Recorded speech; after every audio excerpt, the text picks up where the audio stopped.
Hello, this is Political Common Sense for America. I'm Brian Boeheim, the political engineer. If you can't tell by the gray hairs on my head, I grew up in the 60s and 70s. I remember watching and seeing and living firsthand what racial prejudice was all about. I watched people not being able to get jobs, not being able to go places, not being able to have conversations with people based on the color of their skin. I grew up in those times. I know what that looks like. People like Martin Luther King and others, they just gave so much of themselves and in some cases lost their lives in the activity of taking that and changing that. Martin Luther King talked about having people judged by their character, not the color of their skin.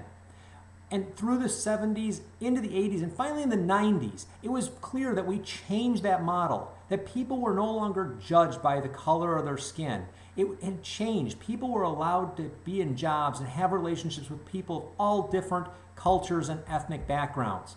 And if the election of President Obama himself is a perfect example of that.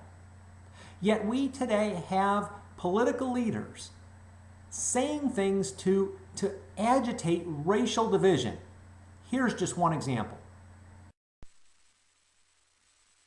This year, the stakes are higher than ever. It will be up to each of you to make sure that the young people, African Americans, Latinos, and women who powered our victory in 2008 stand together once again. It will be up to each of you to keep our nation moving forward, to keep working to fix Washington, to keep growing our economy, and to keep building a fairer, stronger, and more just America.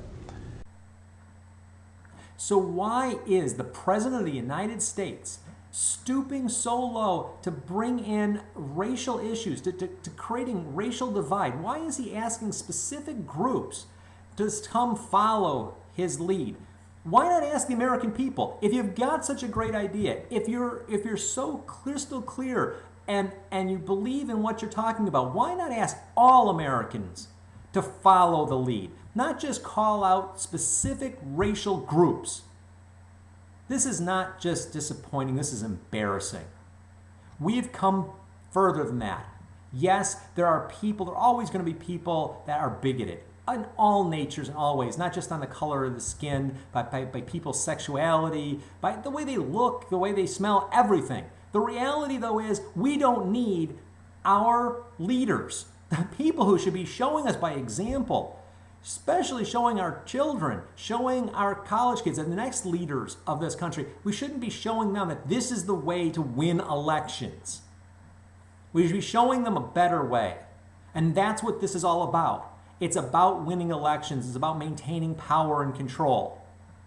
Because President Obama and his party need minorities to vote their way. Otherwise, they won't win.